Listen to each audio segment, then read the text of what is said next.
Being in business actually isn't about the money. Yeah. The money will come. It's about being in service to people and doing something that you think has impact. Welcome to the Inflow Podcast. I am your host, Michelle Bosch.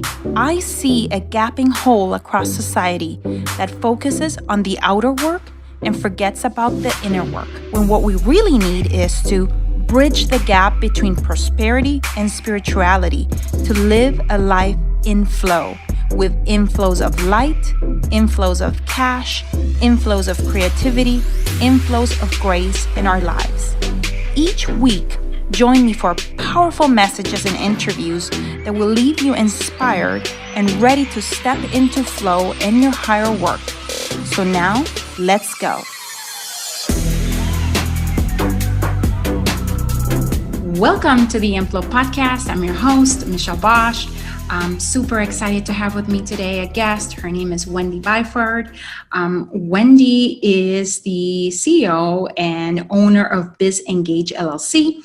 I've known Wendy for many, many years, and she and her husband definitely are responsible for keeping us on the right side with anything relating to LLCs and incorporation and entities. And so I want to give you a warm welcome, Wendy, to the Inflow Podcast.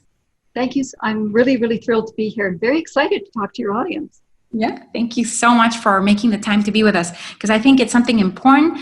We deal with a lot of beginning investors, and just so you guys know a little bit about Wendy, Wendy has been doing this now for quite a bit of time. She used to work for corporate America, then she got into real estate investing, so she totally understands us as real estate investors, what we're trying to achieve and accomplish. She set up over 30,000 entities. She serviced, 25,000 clients. And now through BizEngaged LLC as well, she is now educating and coaching, entrepreneurs on how to make sure that, they're understanding at the setup, the balance that they have to play between liability and taxes, in terms of what entity they're going to end up, incorporating with, or selecting, to be taxed as either an S, a C, and so on and so forth. And she also is an adamant educator about us actually maintaining our books, because there's no point in setting up an LLC if you're not going to be treating that entity like an entity, so that both the IRS and any court, can never come back and say, hey, you're not treating this like a proper business. And therefore, it's not giving you the protections that you thought it was going to give you.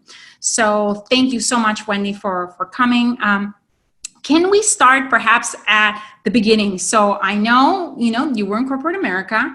And then you're in real estate, and then how do you decide that corporations, I'm excited that you're excited about that, but it's not the very first thing that I would have thought of.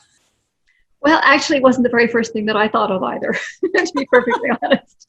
When I went to university, I was educated in Canada, not in the US. And I went to university to get an education, not to learn something that I could use to make a living. Yeah. In my mind, you went to get educated, and then after that, you started your life and you worked, but not necessarily in what you studied. So I studied history. Yeah. And did extremely well in it. But I missed the class where they said old historians become attorneys. I don't know where I was, but I missed that class. And I was studying things like, English legal and constitutional history and all of this stuff, where people tend that their eyes roll back in their heads and they fall off their chairs, right? Yeah. But to me, it was fascinating. It was absolutely fascinating how our legal system had come into being. Yeah. Right?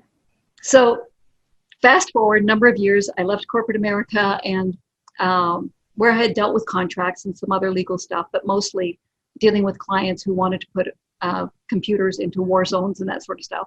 So I left corporate America and became an entrepreneur. And someone had said, look, if you're going to own properties, then you really need to have LLC. So I said, fine. Got hold of an attorney, came back a couple of weeks later, and he gave me a single piece of paper, charged me a fortune for a single piece of paper. And I said, is this all I get? And he said, oh, go online, get yourself a federal tax ID. And I said, well, what about an operating agreement? I knew enough to ask. And he said, well, I'm not going to do an operating agreement. Like after an hour, literally, of arguing with him, I said, you give me an operating agreement or I will go into your desk and get one. And so he said, look, I did this for somebody else here. And I'm fine. So I changed the stuff I needed to change and thought, this sucks, right? Yeah. Next one wasn't much better. And I thought there's got to be a better way to do this. But by then I'd already bought some properties and I thought, well, I need to know more about this. So I was taking some training and the guys on stage were saying, LLCs, you don't have to look after, don't worry about them. They're fine. And so I thought, great, I don't have to do anything with this. Mm-hmm. Well, I was kind of growing around me a group of, attorneys and CPAs and financial planners and whatnot. So I was telling them how excited I was that I had this entity I didn't have to look after.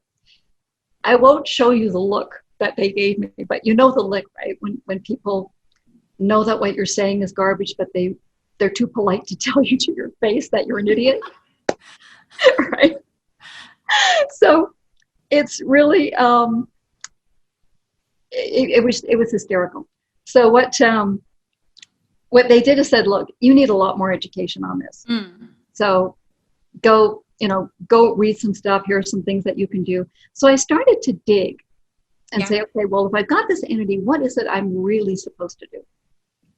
So I started to look at all of the things that you're responsible for. And the more I found, actually, the more surprised I was. I started talking to a lot of attorneys about, how your corporate veil gets pierced, and talking to Warren and other CPAs about, what the IRS does when they audit you and all of these things. And finally, over the years, came to a really good understanding of what you needed to do to look after this company. Well, in this period, I was taking a course, and I had never in my million years would I ever have thought that I would end up with an entity that actually set up LLCs. Yeah. And because I knew so much, people kept creeping to the front of the class when the instructor was talking about entities and saying, well, is this true? And I would say, well, you could do that, or you could do this, or you could do that. Anyway, this went on for an hour, literally people creeping, because I was sitting at the front of the class and this was getting really embarrassing. And I'm kind of hunched down in my chair going, please don't see this. Anyway, when we took a break, she came over and she said, you know a lot about this. And I said, well, yeah, I've been studying it for a while. And I also by this point had taken a paralegal certificate. So she said, so do you want to form a company? And I'm like, no, sorry, got other things to do. Don't really want to do this. Oh, wow. So you're a totally accidental entrepreneur then. Oh, absolutely. Absolutely. Well, as it turns out, Gary took the next class and she backed him into a corner and he called me like, what do I do? What do I say? And I said, finally, okay, tell her I'll think about it. Then he called me back and he said, I think we're in trouble. And I said, why are we in trouble? And he said, because she's talking to one of the other coaches at the front of the class, laughing and hugging her. And I thought, yeah, we're in trouble. So we set up this company, which became very successful, set up 30,000 clients or 30,000 entities for about 25,000 clients, and learned a lot in that process about what people knew and didn't know. Our love was coaching and training. I love dealing with people, explaining things to them, helping them figure stuff out. And what ended up happening is we agreed to set up the company with the idea, well, we'll do mostly coaching and training. Mm-hmm. And we ended up with a contract that didn't give us time to do that. We had just so many people coming in all the time to set up entities that we just literally had no time. So we basically did a lot of videos and put that in the back office and said, okay, when you work with us, then here, you get training and you need to go watch these videos. And what we found was that people, some of them did that. They watched some of the videos. Nobody watched all of them. Nobody went through everything that we had. And we started to update them and form BizEngaged, because our idea was that, well, people need to know how to look after this more than they need me to set this up. Yeah, right? absolutely. Lots of people can set this up. Almost nobody teaches you what to do with it when you've got it. Once you have it, yeah. Now, if you're a beginning investor, Wendy, and somebody's listening to this, and for example, a lot of my audience, of course, is flipping land. Mm-hmm. What are the major considerations?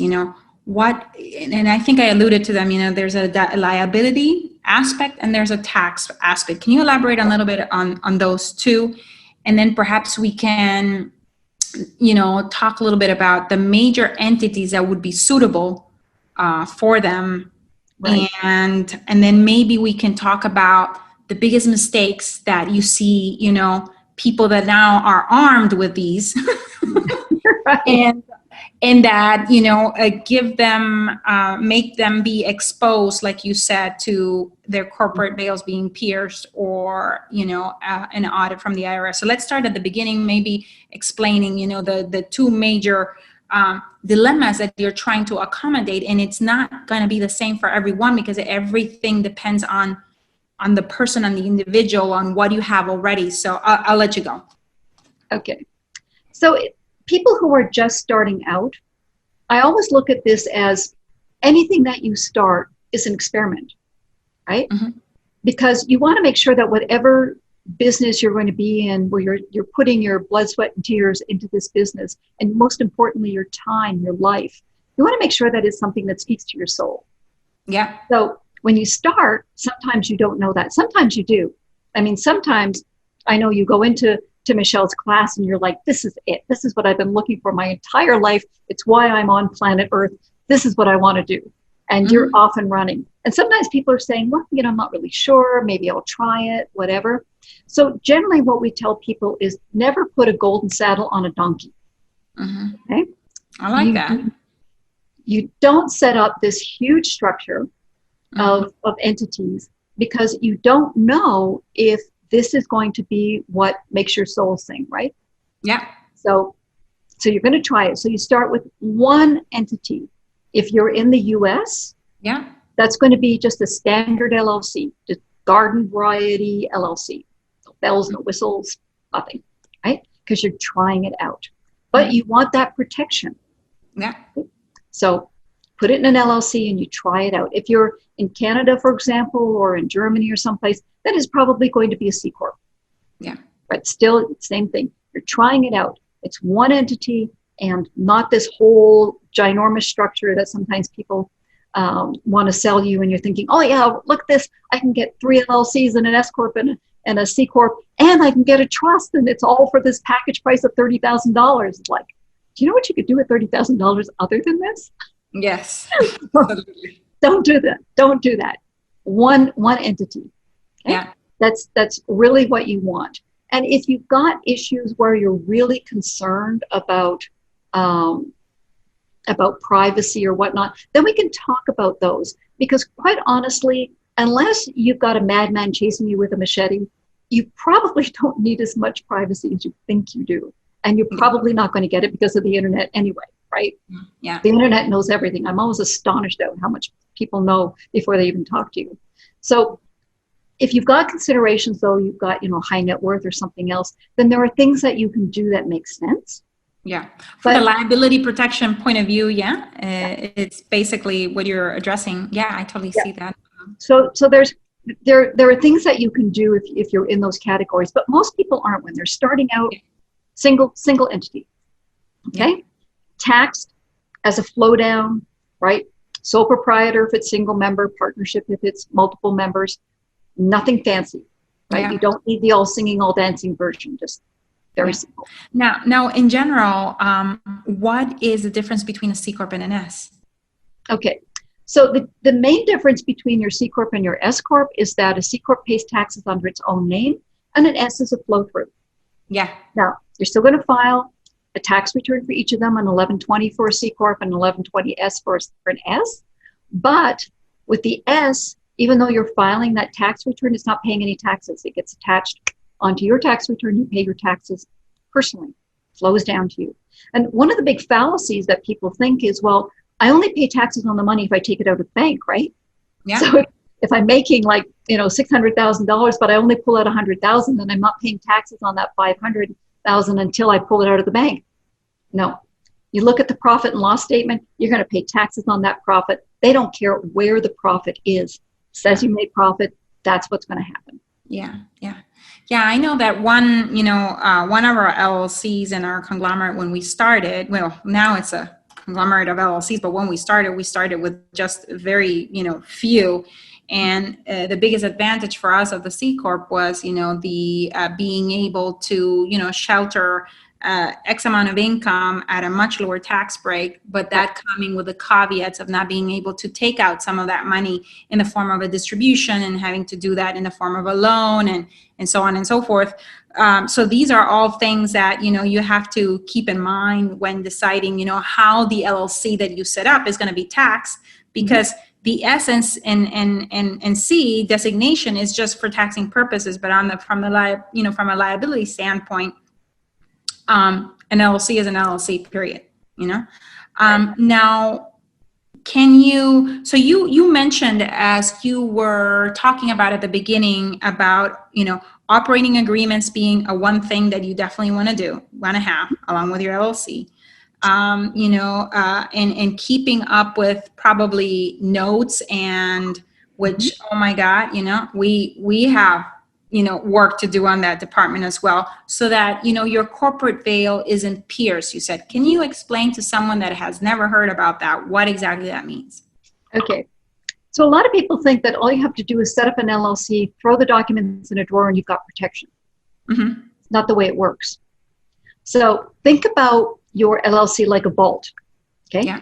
Big vault, steel walls, right? Close the door, spin the dial. I like the analogy. Okay. So inside that vault are your client list and properties that you're working on, and all of those things, all of your intellectual property, anything that you've got inside the vault. Okay. Everything else, personal property, outside the vault. So that's your house, your car, your savings accounts, your investments, all of that stuff outside. Yeah. Okay. So inside the vault is your business. Mm-hmm. So let's say that, think of the people who are suing you. Let's say that a deal goes bad and you get sued. Okay. You can get sued for anything. Doesn't necessarily mean you did anything wrong. Yeah. Somebody just gets mad and decides to sue you. So think of the people who are suing you like bank robbers. They parachute into the vault. Mm-hmm. Okay. Don't worry about how they got there. They're inside. I'm having a Mission Impossible, right, image in my head. Right. So they're inside the vault and they're looking around at everything you've got. Oh, look at that. There's a piece of land, and there's a piece of land, and oh, there's some money over there. Oh, really cool. Okay, fine. This is stuff we can get. We have in mind a much greater judgment. That's if you lose the lawsuit, what you have to pay the other side. Yeah. So we've got a much bigger judgment in mind. And even if we took all of this, it's not going to add up to what we're thinking. So how do we get more money? So with their X-ray eyes, they look outside the walls of the vault and look, oh, there's a nice house. There's a nice car. Oh, look at those savings accounts and those investments. Aren't they great? Okay. How do we get to them? Because I've got this steel wall, right? Yeah. In this vault. How am I going to get to all of those goodies outside? So I run over to the judge and I say, Mr. Judge, I've looked at the way this person is running their company, and they're running it as if the LLC doesn't exist. They're running it any way they want. They've got no documentation. They've got no financial standards. They've got no accounting software for their books. They've got nothing. No individual or separate business account, which is so, so important. No commingling of the funds, between personal funds and business funds. Yeah, absolutely. All this stuff, nothing. They've got no documentation on their decisions. They've got, they even sign their contracts with their own name instead of the name of the LLC, all of this stuff. So if we win, I want to get a blowtorch and pierce that wall so I can get to their other assets. Yeah. And the judge looks at all of this stuff and says, okay. Yeah. So if you lose the lawsuit, they can then take their blowtorch, cut a hole in the steel wall, climb through, and now get to everything you own to pay that judgment. Yeah. So now everything that you've got, that lifestyle that you've built up is at risk because you didn't do some simple things to look after your LLC. Yeah. That's called piercing your corporate veil. Yeah, exactly. And that's beautifully explained. When we started, Wendy, I have to admit, we started doing and putting deals into our own name, at least our first 5 to 7 deals, because when we started, we had nothing to lose. It would have been like, squeezing water from a stone. Right.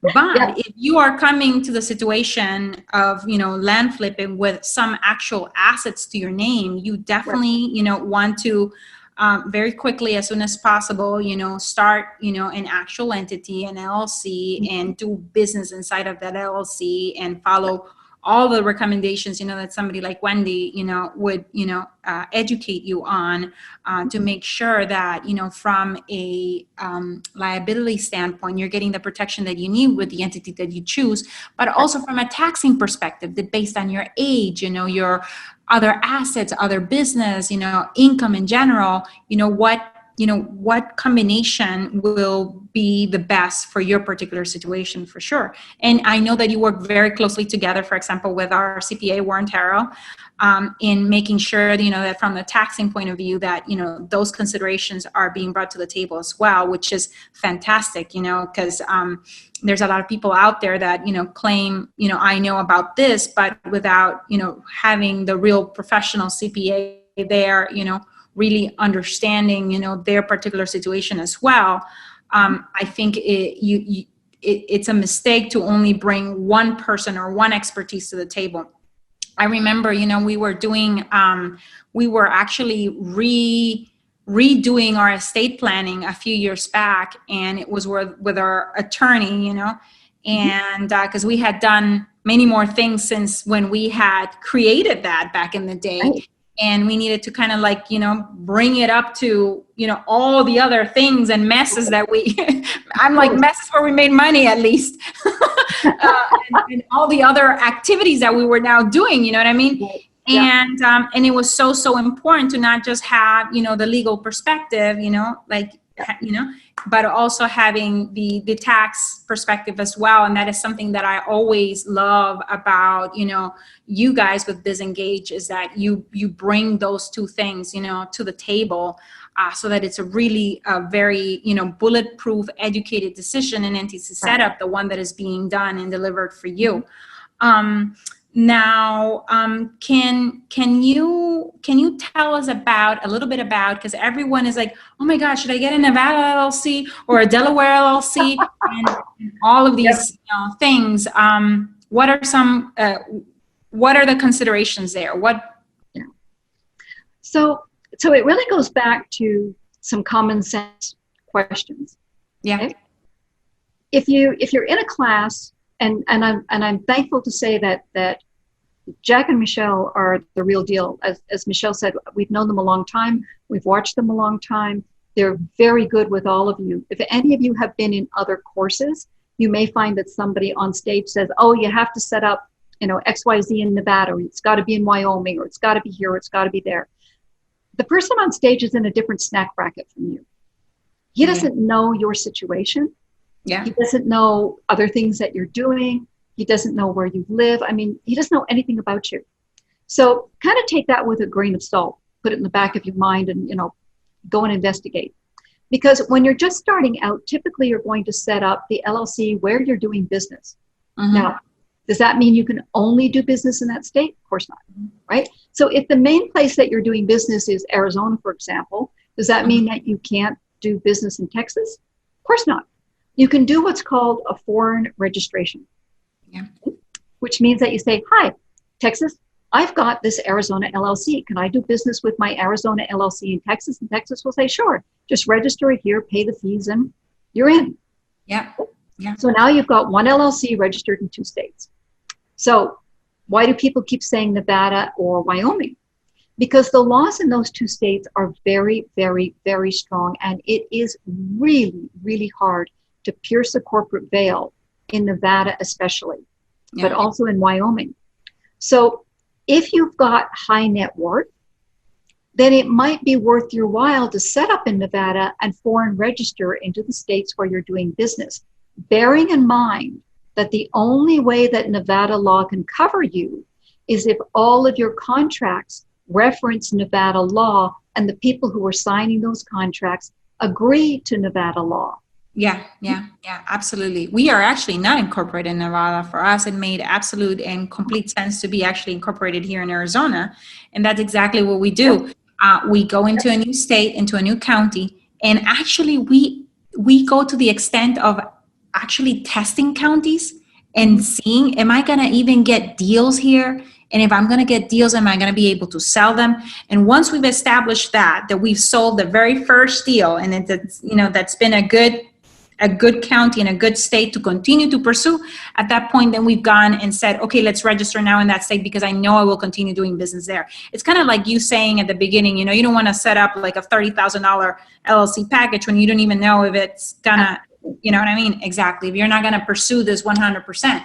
So that's something on registrations that, that is something to consider, especially in your testing phase, when you're testing counties in different states is, Right. Don't pay the money until you know for sure that that's what you're going to, the state that you're going to continue to work. Absolutely. Yeah. And you can always ask the title company, wherever it is that you are, if you're using them to do your transfers, whether or not you have to register, because in some states, you can't close the deal if you don't register. Like okay. New York is one of those states that gets really crusty about this stuff. Some states do. Some states get really nasty about it, and some states don't care. Nevada, do whatever you want. We don't care. But some other states get really a little bit upset about it. So if you're using a title company or an attorney, you can always They'll ask. definitely let you know. Yeah. They'll let you know if you have to for your first deal. Otherwise, just go test the waters. So you don't have to set up, huge structures. Like if you say, I think I'm going to go into Arizona, into Ohio, so I need to register there. Well, at least get your deal before you go register. Because you don't actually know. You can always do a deal in the name of your LLC, even if it's not registered in that state. Yeah. And then if they say, well, it needs to be registered here, you can say, well, I'm in process, and then go get somebody to help you do your foreign registration. Yeah, absolutely. So you don't have to do silly things in advance, right? Just make sure that you're cautious as you go forward. Yeah, and now that you mentioned title companies, something that a title company will always ask, because we see it sometimes being asked inside of our Facebook community, the Land Profit Generator community, a title company is asking me for operating agreements. Operating agreements is something that, for example, if you were to be set up by Wendy and Gary, that they will deliver for you. And that is normal standard procedure, basically, where the title company wants to see what is your relationship within that LLC. Is it member managed? Is it manager managed? And are you authorized to actually be a signer, for that LLC? So that is something that is completely, normal. And I know it's been asked a lot inside of our group, are like, can I show this? And I'm like, yes, absolutely. This is something that is standard procedure, standard practice. Absolutely. And in fact, when we set up LLCs, what we do is we actually send you an electronic copy of your operating agreement before your hard copy arrives, that you can sign electronically, so you can email it to a title company. Yeah. Perfect. So it kind of helps you not having to stand there and scan in 35 pages, because I don't have the patience for that. I don't expect you to have the patience for that either. So we try to do things that kind of help people out that way. But the thing is, don't be afraid to ask when you've got your LLC. Don't be afraid to extend yourself a little bit. One of the questions that we get a lot, though, kind of going forward with the structure, is people will say, well, my CPA, hopefully Warren, has said, well, you need to be taxed under subchapter S because you're making enough money to do that, and it would really help save on taxes. And they say, well, can I just change this LLC to a subchapter S? And the answer is, I'm going to sound like an economist, I apologize, it depends, right? So if you're doing a lot of deals, then doing all those deals in one LLC may not make sense, because then you're accelerating the risk factor, right? If I'm doing 5 deals in the same LLC all the time, then there's always a risk one of those is going to go wrong and everything else is at risk. So you might want to start separating those out into different LLCs. So maybe you want a couple of LLCs, or maybe 3, depending, and they may be set up in different states, depends on where you're doing the business. Now, if in the aggregate, what all of those LLCs is producing has caused your CPA to say, hey, you should be under subchapter S, sometimes they say, well, I'll just change all of them to an S. Doesn't make sense, because then you're filing 3 1120S tax returns. So what you do is, and this actually helps from a risk standpoint as well, you set up an S Corp or an LLC taxed as an S Corp. The IRS views them exactly the same, no difference. You set up the entity, and you have it own those 2 or 3 different LLCs. All the profits flow up to that LLC, which has never done a deal, is absolutely pristine, and there's no reason for anybody to sue it. Yeah. Because if you take an LLC that you've already been using, where there's a possibility somebody will come back and sue it, then everything that LLC owns He has done and owns is at risk. Yeah. Yeah. And now in terms of mitigating risk, this is something actually a wonderful shift in the conversation, in that, we also get asked the question of like, how many properties should I have? And, in the traditional, house flipping world, there's always, this rule of thumb that, one house, one LLC, Right. And for us, it's a matter of liability or risk tolerance towards liability. So for us, we feel comfortable with having about $500,000 worth of value in each LLC. And that could be, 5 properties of $100,000 each, or it could be, 10 properties of $50,000 each. It doesn't matter. And it's up to you to decide, basically, once you are doing this actually professionally and you have figured out, like Wendy said, that you are committing to this for the long haul, at that point deciding, okay, I will need to extend, beyond my initial LLC to, to have maybe other disregarded entities that roll up to that LLC, but that give me the liability protection that I'm looking based on the value of, the inventory that you have sitting in each of those. Or is there a different way to think about that? No, so it always goes back to what lets you sleep at night. Yeah, absolutely. Regardless of what type of real estate you're doing. Yeah. So if you're doing buy and hold properties, then you always look at how many front doors do I have and how much equity do I have, right? So you might say that my LLC is full when I have 4 front doors or $100,000 in equity. Yeah. That's what lets you sleep at night. I had a guy who said, I'm not risking more than $1 million. Yeah. Because he bought apartment buildings. Yeah. Right. And so he'd fill up his LLC and say $1 million in equity, we're done. So it depends what lets you sleep at night. So if you've got properties sitting in your LLC and you've got, $50,000 in those properties, right? And you say, well, if I start adding more, I'm going to be uneasy, then stop, right? That's your tolerance. That's what lets you sleep at night. Yeah. Yeah. So as you grow, as your net worth grows, as you become better at what you're doing, then you're going to find that your risk tolerance will grow. Absolutely. Right? But of course, right? Look at Michelle. So yeah, your confidence grows. Absolutely. That we talk constantly about the 4 C's, and you iterate in zeros, and you start getting more confident with more zeros at the end, and therefore with risks that are higher, of course. Right. But you don't have to do one property per LLC.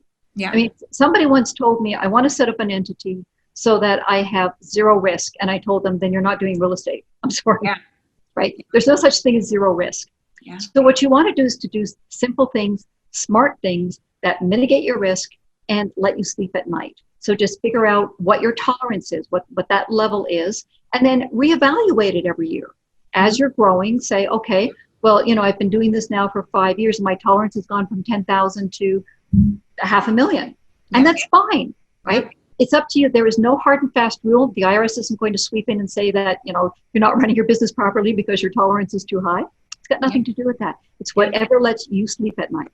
Yeah, absolutely. I love that. And in talking to, to clients, I'm sure, a lot of these conversations of risk tolerance, come up in terms of coming up with a plan for, setting up entities.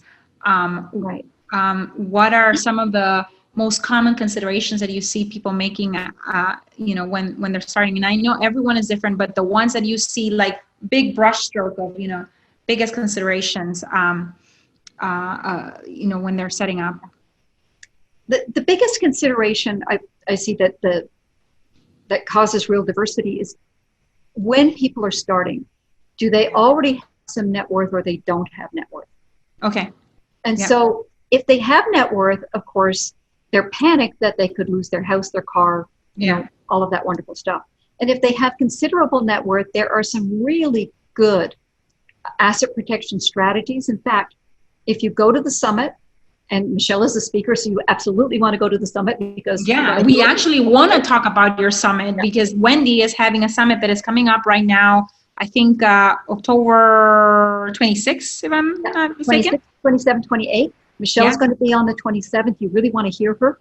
On the same day as Michelle, there's going to be somebody else who's called Chase Larkin. He's an asset protection attorney, SEC attorney, runs the asset protection branch of Shumway Van Law Firm. Very powerful man, just salt of the earth kind of guy. He's going to be talking about some really neat asset protection strategies.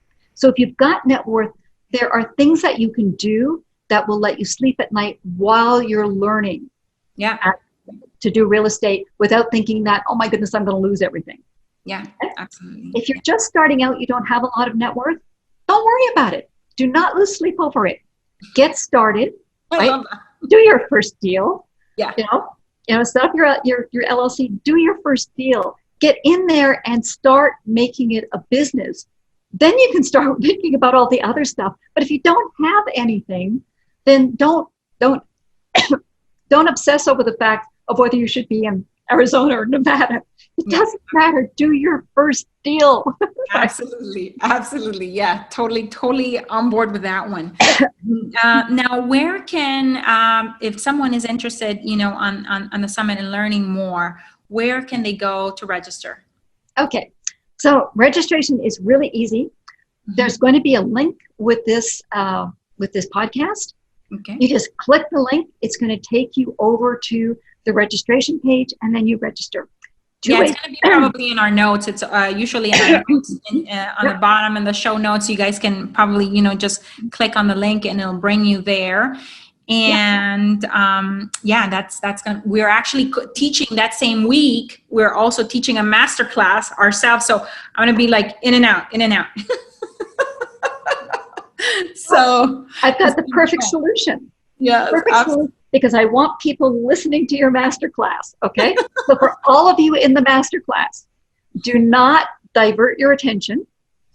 You can certainly go to the summit free of charge. There's no charge.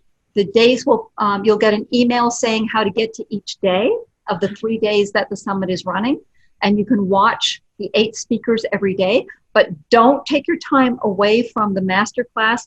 There is a VIP pass which gives you unlimited access to watch those interviews, all 24 of them, whenever you want. So you can go to the masterclass, get all of that really juicy material, and then come and watch all the interviews later. Sounds perfect. It's gonna be awesome. Yeah, I want to go and check out the rest of the speakers that you have lined up, because I mean you've been doing this for quite a bit now. You're incredibly knowledgeable, and the people that you partner and that you bring, are just as knowledgeable as well. So, and there's always, room to grow for all of us, for sure. When it comes to saving on taxes through, the correct entity setup and restructuring, and in liability protection, as well as, as you continue, like you said, to grow your net worth. I always ask all of my guests on Inflow, Wendy, and we didn't talk about how did you grow up around money, but what are you doing on a daily basis to make sure and ensure, or how to cultivate that, inflows of money, inflows of ease, and inflows of grace in your life? What are you doing on a daily basis? Okay. My husband and I meditate twice a day, in the morning and in the evening. And this is what keeps us grounded. Yeah. Because in any business that you do, the most important thing is that you're of service to the people that you're dealing with. Yeah. Being in business actually isn't about the money. Yeah. The money will come. It's about being in service to people and doing something that you think has impact. For us, keeping people safe, helping them to understand what they have, how to use it, how to grow with it, how to keep themselves safe, and how to progress. That's enormously important to us. Yeah. And we know that if we do that well, then the money will come. Yeah, absolutely. So our practice is in the morning for as long as we can, which sometimes isn't very long, but we try.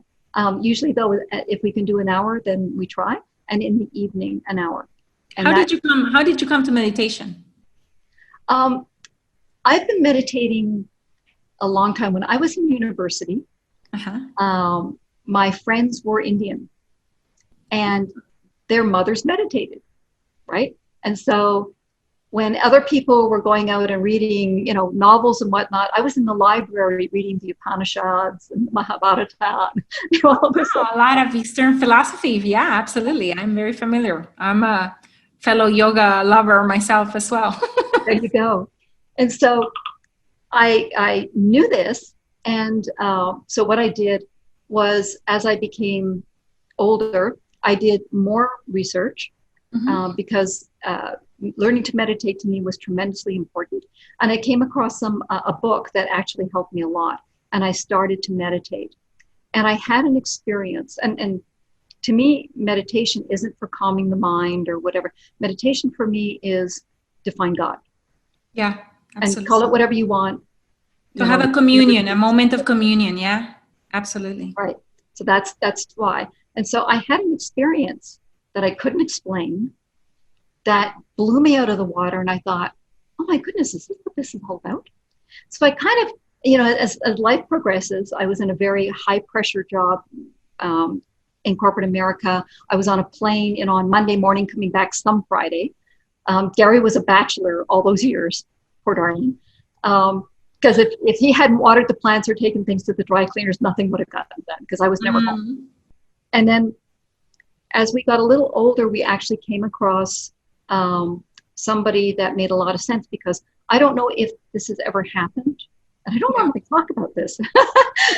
I don't know if this has ever happened to any of the people who are listening. But I had what I call I had it out with God one day. Yeah. Like, I want to know about the man Jesus. I don't want to know what they taught me in Sunday school. I want to know about the man. And if you're not going to help me, then I'm done. Now, this isn't something that you actually want to say to God, right? Yeah. I don't recommend this to anybody. This was just frustration that was like at this level. And it was like, I am done if we can't find this. Well, I found a book. And the reason why I hadn't had the help all those years is because the book hadn't been published yet. Well, yeah. Whenever you are ready, the teacher will arise, and right. Yeah. And this book was written by someone that I thought, this is somebody who knows God. This is somebody who has experience of God. Has had access and is harnessing and cultivating that relationship. That's right. And so I went to find that person from reading that book. And so when we followed his teachings, he said, I don't care what religion you are. I don't care if you're Muslim, Hindu, Jewish, Christian. I don't care.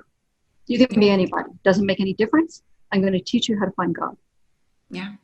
And so in following his teachings, what he was saying was correct. I mean, he was absolutely dead on. And somebody said to me, so, did you ever find God? I mean, when you have an experience of God, you know exactly what it is. You know it isn't anything else. You're not. And that's the beginning of an amazing personal relationship, that you just continue cultivating and fostering.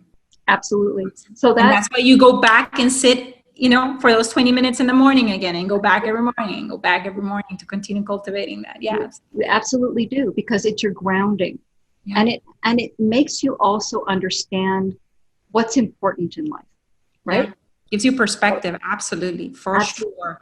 Especially when, everyone, myself included, it's a human experience that you sometimes get overwhelmed by just, the complexities of life, and you don't want to sink in them, but you want to, be able to stay above them. And in order to do, and see them as just clouds passing by, you have to have a little bit of perspective. And if you don't have any moment of reflection ever in your life or during your day, it's kind of hard to do that. Yeah, for sure.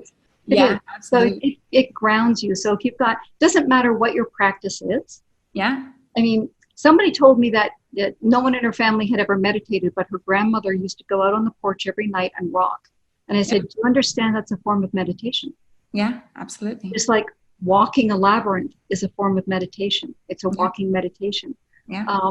Whatever it is that you do that feeds your soul, that's the important thing. You need to do something in some part of your day that fills your soul and keeps you grounded. That's beautiful. I love that. Now, my final question is, if you were to leave a woman, whether a beginning investor or already in the trenches or entrepreneurial woman with 3 pieces of advice, what would those be? Keep your faith. Uh-huh. Okay. So sometimes people try to knock you down and you don't know why. Just keep your faith. They've got their own issues. Just ignore them. Mm-hmm. Build around you the best team that you possibly can. Mm-hmm. Never say that you can't afford it. Just build around you the best team that you possibly can. Yeah. And don't be afraid of expanding yourself. Yeah. We get into our comfort zones. And when that intuition, that little niggling that you have inside you, and women are very good at this, right? Mm-hmm. Okay? So if you get that little niggling inside you that says, gee, I really should do this, but then, it's kind of outside my comfort zone and I can't do this. Listen to your intuition, do your research. Yeah. Don't do things stupidly, do your research, but follow that intuition because your energy knows things far better than your brain does. Yeah. Right? So listen to that energy and then follow it. See where it leads. Because life is an adventure. Yeah, it's about staying curious. I had a guest speaker the other day talk about, curiosity can feel a lot like anxiety. In the body, it could feel the same way, but if you reframe it, to look at it as an adventure, it's actually exciting. Curiosity is the same as excitement, as an adventure. It's just that it feels the same way as as anxiety sometimes, but we want to reframe it. So. Many, many years ago, Bob Proctor used to teach something called the terror barrier. Okay. That people would get really, really, really, really close to success and they would stop. And he said, research showed that they weren't stopping because they were afraid of being unsuccessful or not doing it or not making it or whatever. Uh-huh. They stopped because they were terrified that if they went through that barrier, everything would change. Oh my goodness. Yeah. And so literally inches from success, they would stop so that everything would stay the same. Don't give up 3 feet from gold. Yeah, absolutely. That's beautiful. Thank you so much, Wendy. It's been such a pleasure, talking about faith, God, LLCs, taxes, legal structures. And that's what it's all about. Life is one big full life. It's not just this or that. We bring our entire selves, to whatever it is that, we're embarking on. So thank you so much. I am super excited.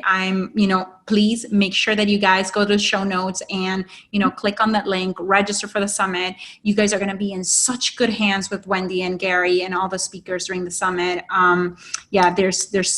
She's one that I can 100% say I endorse, and, that she's going to, take care of you like this, on a silver platter, and really make sure that, whatever you decide to go with in terms of entity structure and setup, that it really applies to you and you alone, that it's not just, some, like you said, package that is being sold, to someone, but it actually serves the purpose for where you're at today. And that's most important. And then she can continue to see you grow, and help you as you grow. For sure. So thank you so much, Wendy. It has been a pleasure. Thank you for letting us in, into your space and spending the last hour with us. I just realized we almost spent an hour talking. I can continue talking to you forever. Thank you so much, Wendy. Take care. Thank you. Bye.